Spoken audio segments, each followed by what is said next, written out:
खबरदार, दरियाए सिंध का पानी रोकने की कोशिश भी की ना तो ऐसे नतीजे आएंगे जो नस्लों तक मुहैयत होंगे।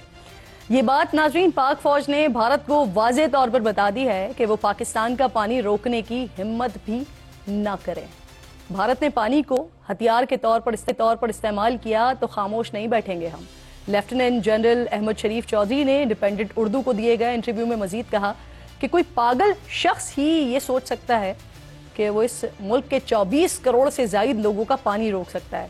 डीजी ISPR का ये बयान एक ऐसे वक्त में सामने आया है कि जब भारत की तरफ से दर्जनों डैम्स और तवील पुख्ता सुरंग के जरिए पाकिस्तान का पानी रोकने के लिए नई भारतीय साजिश बेनकाब हुई है। ऐसी खबरें सामने आ रही हैं कि भारत की तरफ से दरियाए चनाब के पानी को दरियाए रावी और ब्यास में शामिल करने के लिए जस्पा डैम की गैर कानूनी तामीर जारी है। 2 रोज पहले बरतानवी खबर रसाई इदारे रॉयटर्स ने खबर दी थी कि पहलगाम वाक़े को जवाब बनाते हुए दिल्ली ने दरियाए सिंध के पानी के निज़ाम पर 1960 में किए गए सिंध दास मुआहदे को मुअत्तल करते हुए भारतीय वज़ीर आज़म ने दरियाए चनाब, जहलुम और दरियाए सिंध पर नए मंसूबों की तामीर की मंसूबाबंदी तेज करने का हुक्म दे दिया है। और साथ ही भारत दरियाए चनाब से निकलने वाली रणबीर नहर की लंबाई को दुगना करके 120 किलोमीटर तक बढ़ाना चाहता है, जो भारत से गुजरकर पंजाब तक जाती है, जो पाकिस्तानी ज़राअत का मरकज़ है। पाकिस्तान बड़ा वाज़े कर चुका है, पहले ही कर चुका है कि सिंध दास मुआहदे की मुअत्तली बराह रास्त जंग तस्वुर होगी और अगर भारत ने पानी रोका तो भरपूर जवाब दिया जाएगा। पाकिस्तान के इस मौक़िफ़ को आज DG ISPR ने दोहराते हुए वाज़े कर दिया है कि वो उम्मीद करते हैं कि ऐसा वक्त कभी नहीं आएगा, लेकिन अगर ऐसे इक़दामात किए गए तो फिर दुनिया देखेगी और उनके ऐसे नताइज बरामद होंगे जिनके लिए हमें बरसों और दिहाइयों तक लड़ना पड़ेगा। कोई भी पाकिस्तान का पानी रोकने की हिम्मत ना करे। नाज़रीन, यहाँ पर ना ये बात बताना भी बहुत ज़्यादा इंपॉर्टेंट है कि भारत की जारियत का भरपूर जवाब देकर और उनके जहाज गिराकर और इंडियन तोपों के मुंह बंद करने के बाद अमरीकी सालिसी में होने वाली जंगबंदी पर पाकिस्तान मुकम्मल कारबंद है। और वजीर आजम शहबाज शरीफ ने भी बड़ा वाज़ेह किया है कि वो बातचीत को तरजीह देते हैं, लेकिन दूसरी तरफ भारत अपनी बदतरीन शिकस्त के जख्म चाट कर पागल हुए जा रहा है और अपने नाकाम ऑपरेशन सिंदूर के जारी होने और जंगी अज़ाइम की तड़ियां लगा रहा है। लेकिन इसके बावजूद पाकिस्तान मुसलसल अमन की बात कर रहा है। आज भी DG ISPR ने कहा कि जहां तक पाकिस्तान आर्मी का ताल्लुक है, ये जंगबंदी आसानी से बरकरार रहेगी और फरीक़ैन के दरमियान राबते में एतमाद साजी के इक़दामात किए गए हैं। अलबत्ता अगर खिलाफ वर्जी होती है तो हमारा जवाब हमेशा होगा और मौके पर होगा, लेकिन वो सिर्फ उन्हीं चौकियों और मकामात पर होगा जहां से जंग बंदी की खिलाफ वर्जी होगी। दूसरी तरफ नाज़रीन, मार्का हक में पाकिस्तान की तारीखी फतह, भारतीय जारहियत और झूठ बेनकाब करके डोजियर्स भी जारी कर दिए गए। वाज़ेह किया गया है कि पाकिस्तान अमन का लंबरदार है, अलबत्ता अपनी सालमियत का हर कीमत पर दिफा करेगा। शिकस्त खाकर भी बेमजा न होने वाले भारत की तरफ से झूठे प्रोपेगेंडे की भरमार जारी है, लेकिन जैसे कि सबको मालूम है कि झूठ के ना पाँव नहीं होते हैं, तो भारत का ये झूठ खुद ब खुद ही बेनकाब हो रहा है। कल न्यूयॉर्क टाइम्स ने लिखा कि पाक भारत जंग के दौरान भारतीय मीडिया ने झूठा प्रोपेगेंडा फैलाया और भारतीय मीडिया की मालूमात का कोई भी हिस्सा ये गौर से सुनिएगा दुरुस्त नहीं था। फिर हॉलैंड के मशहूर अखबार पॉलिटिकल ने लिखा कि भारतीय मीडिया ने पाक भारत कशीदगी के दौरान झूठी रिपोर्ट्स फैलाई जिससे जिम्मेदाराना सहाफत के बारे में तशवीश पैदा हो गई।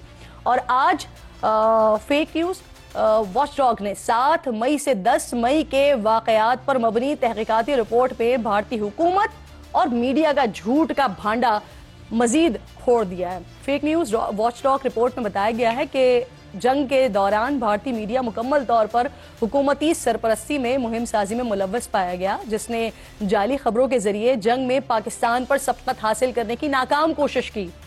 इसी रिपोर्ट के मुताबिक भारतीय वजारत खारजा ने इराक में 2007 की फुटेजेस को पुलवामा के साथ जोड़ा। इंडियन मीडिया ने इसराइली आयरन डोम की 2021 की फुटेजेस को बतौर इंडियन डिफेंस सिस्टम दिखाया और तो और इंडिया टुडे ने तो एनिमेटेड मिसाइल हमलों को बतौर हकीकी मिसाइल दिखाने की नाकाम कोशिश की, जिससे जो भारतीय मीडिया की क्रेडिबिलिटी थी ना वो सिफर हो गई। पता नहीं पहले थी भी या नहीं थी। भारतीय हुकूमत सच से नाज़रीन इस लेवल पे खौफजदा है कि पाकिस्तान समेत दुनिया के किसी भी मुल्क से अगर कोई उनको आईना दिखा रहा है تو پھر مودی سرکار ان کے خلاف کارروائیاں کر رہی ہے. چند دن پہلے بھارتی حکومت نے 8,000 ایکس اکاؤنٹ بند کرنے کی درخواست کی تھی. اس کے علاوہ متعدد یوٹیوب چینلز بھی بھارت میں سچ دکھانے کے جرم میں بند ہو چکے ہیں, اور اسی جرم کا شکار میں بھی ہوئی ہوں. میرا ایکس اکاؤنٹ بھی مودی نے بند کر دیا, کیونکہ جو دکھا رہے ہیں ہم سچ دکھا رہے ہیں. اس کے بعد وہاں کے عوام اپنے حکمرانوں سے یہ سوال کر رہے تھے, پھر بھی ہم صحیح خبر دیتے رہیں گے, اور اسی لیے پاکستانی میڈیا کی رپورٹنگ کو دنیا بھر میں سراہا جا رہا ہے. اس کے علاوہ ناظرین, پاکستان نے دنیا بھر میں بھارت کی دہشت گردی کو بے نقاب کرنے کے لیے بھرپور سفارتکاری کا فیصلہ کیا ہے, جس پہ دوست ممالک سے مشاورت کی جائے گی. نائب وزیر اعظم اسحاق ڈار کی قیادت میں وفد کل چین کا دورہ کرے گا, اور اسی دوران افغان وزیر خارجہ بھی چین میں موجود ہوں گے. اس طرح یہ ملاقات علاقائی سیاسی صورتحال اور باہمی تعاون کو مزید مضبوط بنانے میں بڑا امپورٹنٹ رول پلے کرے گی. وزیر اعظم شہباز شریف بھی اگلے ہفتے ایران کا دورہ کریں گے, اور بلاول بھٹو کی قیادت میں پارلیمنٹیرینز کا وفد بھی یورپی ممالک جائے گا. بھارت کو کی محاذ پر موقع نہیں دیا جائے گا. انہی تمام معاملات پر بات کرنے کے لیے پروگرام میں آج میرے انتہائی معزز مہمانوں میں مجھے شیر افضل مروت صاحب جوائن کر رہے ہیں اسٹوڈیو میں, رکن قومی اسمبلی ہیں. بہت شکر گزار ہوں آپ کے وقت کی. اختیار ولی خان صاحب جو کہ کوآرڈینیٹر ہیں وزیر اعظم کے, مجھے پروگرام میں جوائن کر رہے ہیں, آپ کی بھی شکر گزار ہوں. بریگیڈیئر حارث نواز صاحب ساتھ موجود ہیں, دفاعی تجزیہ کار ہیں, اور ان تمام حالات میں معیشت کس طرف جا رہی ہے اور کتنے امکانات ہیں معیشت کے اونچی اڑان اڑنے کے بھرنے کے, خاقان نجیب صاحب بھی پروگرام میں ساتھ موجود ہوں گے. آپ تینوں مہمانوں کی میں شکر گزار ہوں. مروت صاحب, آپ سے سر بات کا آغاز کرتے ہیں. پاک بھارت جنگ کے دوران تحریک انصاف سر کسی اجلاس کا حصہ نہیں بنی, ان کو بار بار یہ کہا جاتا رہا, بار بار سمجھایا جاتا رہا. انفیکٹ اس دوران جتنے بھی مہمان پاکستان تحریک انصاف سے میرے پروگرام میں آئے تو میں نے ان سے کہا کہ یہ اس وقت پاکستان مسلم لیگ نون یا پاکستان تحریک انصاف یا دیگر پارٹیز کی جنگ نہیں ہے, یہ پاکستان کی بات ہے, اور پاکستانی ہونے کا وقت ہے, سب کو ایک ساتھ بیٹھنے کا وقت ہے. کیا سر یہ وقت نہیں تھا کہ ملک کے اندر بھی اگر اس وقت ساتھ بیٹھ جاتے تو سیز فائر کر کے حالات کو بہتر کر لیا جاتا, اگر اس وقت ساتھ بیٹھ جاتے تو؟ بہت شکریہ. بہتر ہوتا جس طرح آپ کہہ رہی ہے. لیڈرشپ کی بڑی مجبوریوں میں سے ایک بہت بڑی مجبوری یہ ہے کہ وہ خود اپنے تئیں کوئی فیصلہ کر ہی نہیں سکتے ہیں, جب تک کہ ہر فیصلے کے لیے, چھوٹے سے چھوٹے فیصلے کے لیے خان صاحب سے اجازت نہ لی جائے. جی. لیکن اور یہ اسی فیصلہ سازی یا فیصلہ کرنے کی قوت کا فقدان ہے جس کی وجہ سے 1.5 سال سے ہم نے کافی سفر کیا ہے. جی. یہ وقت تھا, لیکن یہ ساری ذمہ داری میرے خیال میں پی ٹی آئی پہ بھی نہیں ڈالی جا سکتی ہیں, کیونکہ گورنمنٹ بھی اپنے تئیں تھوڑی بہت ایفرٹ کر لیتی یا ان کو فیسیلیٹیٹ کر دیتی. مختصراً میں یہ عرض کروں گا کہ بہت ہی اچھا ہوتا. لیکن ایک چیز میں آن ریکارڈ کہنا چاہتا ہوں کہ پی ٹی آئی نے جنگ کے دوران جو افواج پاکستان کے سپورٹ میں جس طرح سوشل میڈیا پہ یا فیلڈ پہ کھڑے ہو کے یا پارلیمان کے اندر قرارداد کے وقت جس طرح پرفارم کیا, وہ بیسیکلی قومی وحدت کا تقاضا تھا, اور وہ اس امتحان پہ پورا اتری ہے. ٹھیک. اب اختیار صاحب, سر بہت شکریہ. السلام علیکم. سر یہ فرمائیے گا ذرا, ابھی جو ہم نے آغاز میں بات بھی کی, DGISPR کا انٹرویو ہمارے سامنے ہے کہ اگر انڈیا نے ہمارا پانی روکا تو نتائج جو ہے وہ طویل ہوں گے. وزیر دفاع پہلے ہی کہہ چکے ہیں کہ انڈیا نے پانی روکنے کے لیے کوئی سٹرکچر بنایا تو اس سٹرکچر کو ہی ہم تباہ کر دیں گے. سر کیا کوئی ایسی اطلاعات ہمارے پاس موصول ہوئی ہیں کہ وہاں کوئی منصوبہ بنایا جا رہا ہے, طوالت کی بات ہو رہی ہے, کیونکہ مقبوضہ کشمیر کے وزیر اعلیٰ نے ایکس پر متنازع تلبل بیراج پر دوبارہ کام شروع کرنے کی بات کی ہے, تو ہمارے پاس ہیں اس کی کوئی انٹیلیجنس, کوئی اطلاعات سر؟ بسم اللہ الرحمن الرحیم. بہت شکریہ کرن. دیکھیں, اس میں کوئی دو رائے نہیں ہے کہ پاکستان کی پانی کو روکنا جو ہے یہ پاکستان کے لیے زندگی اور موت کا سوال ہے.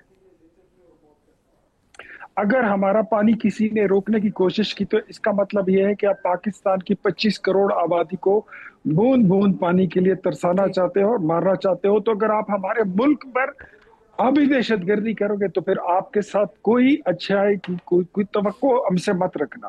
اور اس میں بھی کوئی شک نہیں, آپ نے دیکھ لیا کہ پھر یہاں سے الفتح میزائل کس طرح اڑتا ہے. آپ نے شاہین, غوری اور عبدالی کی رفتار بھی دیکھ لی ہے. تو یہ جتنی یہ ٹیکنالوجی ہم نے رکھی ہے, ہمارا کوئی اور دشمن نہیں ہے, ہمارا کوئی اور مسئلہ نہیں ہے. انڈیا کے ساتھ بات ہوگی, ٹرمپ صاحب بات کرتے ہیں, پریزیڈنٹ ٹرمپ, کہ میں دونوں ملکوں کو کھانے کی میز پہ بٹھانا چاہتا ہوں, شوق سے بٹھائیں, وہاں پر بیٹھیں گے, بات ہوگی, कोर इशू कश्मीर है।